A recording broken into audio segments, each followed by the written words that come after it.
Buenas tardes, mi nombre es Anderson Olivena García Cordero. El día de hoy estaremos hablando de un tema de suma importancia, la cual es generaciones de computadoras.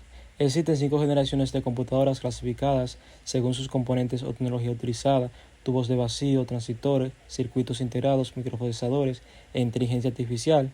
Una generación de computadores es un periodo en el que son lanzados al mercado un grupo de dispositivos con tecnología, características y capacidades semejantes, aunque sean de diferentes fabricantes. Cuando se crea un dispositivo que supera al resto debido a sus componentes o tecnología, entonces comienza una nueva generación. La primera generación de la computadora comienza con los tubos del vacío.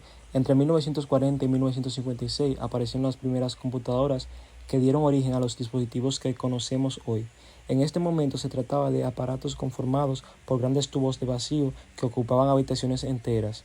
Un tubo de vacío es un componente eléctrico con forma de bulbo que se encarga de amplificar o modificar una señal eléctrica. Este dispositivo fue clave para el desarrollo de las telecomunicaciones y la computación, y de hecho se siguen utilizando hoy en día en aparatos como el horno, microondas o los transistores de radiofrecuencia. Las computadoras de primera generación solo podían realizar una operación a la vez y consumían mucha energía eléctrica. Estaban programadas con lenguaje máquina, que es un lenguaje de programación de bajo nivel, y la entrada y salida de los datos se hacían con tarjetas perforadas. La segunda generación de la computadora, que es la de los transistores, desde 1953 hasta 1963 se mantuvo vigente la segunda generación de la computadora, que llegó con la invención de los transistores. Esto supuso el reemplazo de los tubos de vacío y un avance importante en el mundo de la computación. Un transistor es un dispositivo que sirve como regulador de la corriente eléctrica, lo que permitió la creación de computadoras más eficientes en términos energéticos. La computadora de segunda generación no solo se diferenciaba por su tecnología y menor tamaño, sino por el cambio en el lenguaje de programación, que pasó al lenguaje ensamblador. Ese lenguaje es básico y no portable, es decir, no podía ser usado en otra computadora, pero consume menos recursos que su antecesor.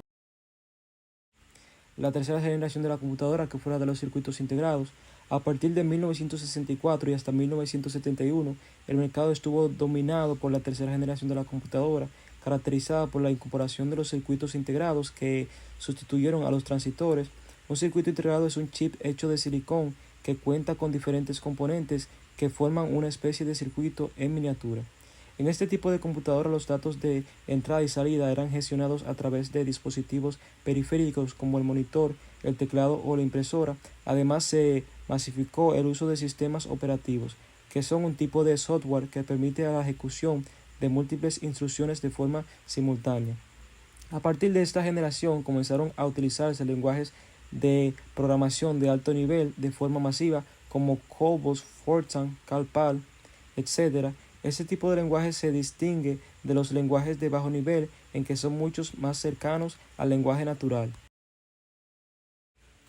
La cuarta generación de la computadora fue la de los microprocesadores. A partir de 1971, las computadoras dejaron de funcionar con circuitos integrados y comenzaron a incorporar microprocesadores.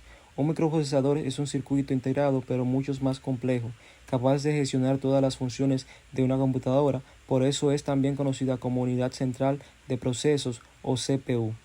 La cuarta generación de la computadora se caracterizó por incluir 2 tipos de memoria: memoria RAM, almacena datos de programas de manera temporal mientras el equipo está encendido; memoria ROM, almacena datos de programas de forma permanente. La quinta generación, que es la de la inteligencia artificial. La quinta generación de la computadora está conformada por todos los dispositivos ya creados o en proceso de creación que incorporan la tecnología como la inteligencia artificial, la computación cuántica y la nanotecnología. La inteligencia artificial permitiría que las computadoras reconocieran y apreciaran el lenguaje humano de forma autónoma, sin la intervención del usuario. La incorporación de tecnología cuántica permitiría que las computadoras pudieran trabajar con enormes cantidades de datos que aún no son posibles de procesar, mientras que la nanotecnología favorece el crecimiento de componentes cada vez más pequeñas y con mayor capacidad de almacenamiento. La quinta generación de la computadora es portátil. Se caracteriza porque la entrada y la salida de los datos no solo se pueden hacer desde el hardware, sino también desde la voz o el reconocimiento facial.